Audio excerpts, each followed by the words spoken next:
Glazing clay can be really unpredictable, but can also create really awesome results. Follow along as I show you how to glaze a piece of clay that's already had its journey in the kiln. Once your clay has been fired once, it transforms from clay to ceramics. It can hold water, it's hard like a dinner plate, and it's ready for decoration. A gloss glaze needs 3 coats to create a shiny, colorful, decorative finish. Your glaze will have a chemical reaction in the kiln the second time you fire it. So when you put your first coat on, you're gonna notice it does not look anything like the way it's gonna look after it's been fired.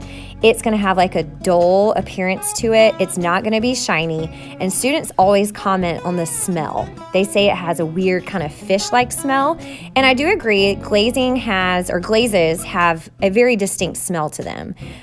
Glaze has a lot of ingredients in it, but you need to know it does have glass particles that when heated up, that's why it looks so shiny and so thick when it comes out of the kiln the second time. Notice I'm going around my eye really carefully.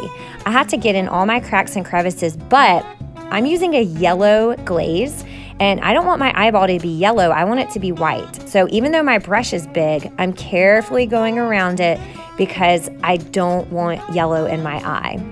You have to put 3 coats of glaze on your face jug or it will not look good. It will look scratchy, it won't be a thick enough coat. You want to cover up your white clay with the color that you selected.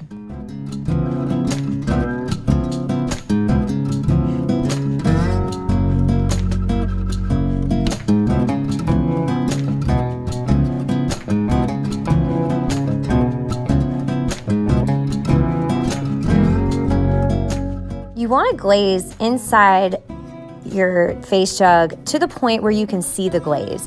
You don't have to glaze all in there. However, if this is going to be food or water safe, so if you wanted to drink from this, which mine's decorative, I'm not drinking from it, but you would have to glaze the inside. Not 3 coats, but enough where you cover the clay. Otherwise, the porous nature of the clay will absorb bacteria and you will have quite a disgusting little germ fest inside your face jug. So for decoration, you want to get in there just enough to the area where you can see inside of it. But if you can't see it and you're not going to drink out of it, don't worry past that point.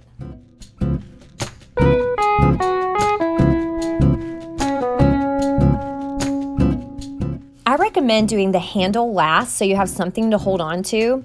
However, unless you just have time to wait for it to dry, you're gonna get a little bit of glaze on your fingers because you do have to 100% cover your face jug with a solid coat.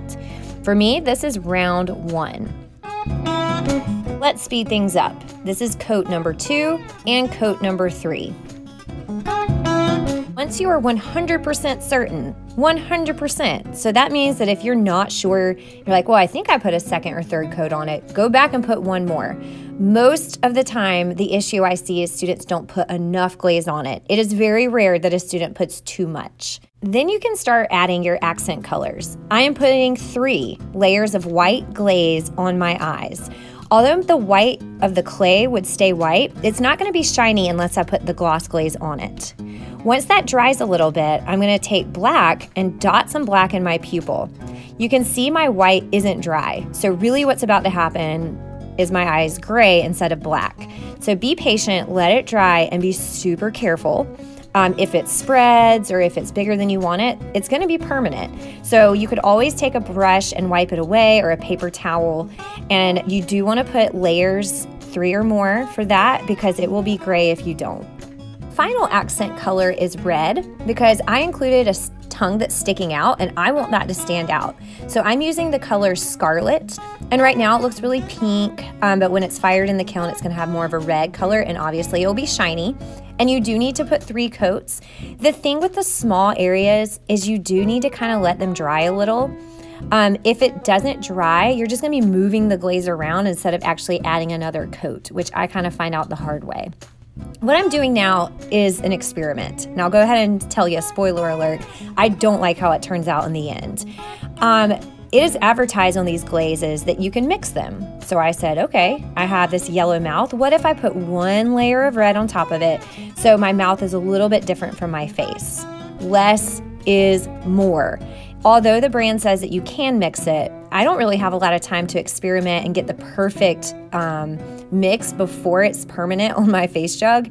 So I just kind of did it just to see what would happen. And I can tell you, I just don't like how it looks. So what I would do next time is keep it simple. White eyes with black, a red tongue, everything else one color. Less is more.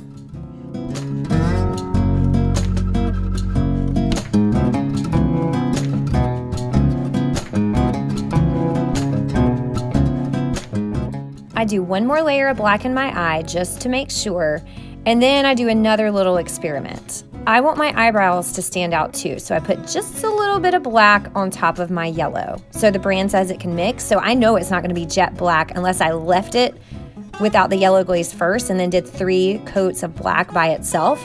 I just wanted to see what would happen if I put a little bit of black on top of that. Then I get a little bit design happy and I put dots around the top. You can see my fail immediately. I'm not careful. It's a blob. And if I wasn't in a rush, I would wipe that up and put yellow on top of it because I know that it doesn't look great as is. But this is kind of an experiment, so we'll see what happens when it comes out of the kiln.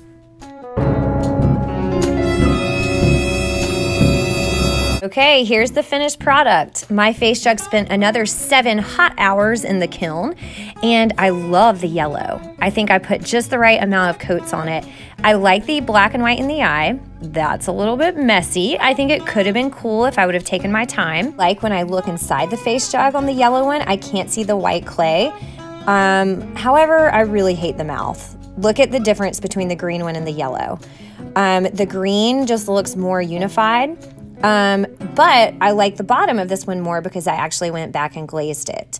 So the experiment with overlapping the red in the lips, I hate it. I mean, I just think it looks like a clown or like someone driving their car putting on lipstick. I just don't like it at all. But other than that, I like everything else. So less is more. Here's an example of one where a student just did one solid color, and I think that looks awesome. Here's a second example of a student putting just the right amount of coats. This is a nice one that has just a little bit of detail. And look at that, all blue except the eyes. That's the way I wish I would have gone. Maybe a little bit of design with the black, but definitely not those crazy red lips. Although glazing is unpredictable and takes a lot of detail and a steady hand, you really can't compare with this beautiful shiny gloss glaze. I'm using the Amaco Teacher's Palette Class Pack of 12. These are not glazes I picked out for myself. They were delivered along with my kiln. And although I do like the really vibrant colors, and I do like the brand Amaco, I usually go for a more natural looking glaze. I have a full lesson plan for this face jug on my website, thatartteacher.com. So if you're an art teacher or just looking for more student examples or detailed lesson plans, visit me there. Don't forget to subscribe for art tutorials almost weekly.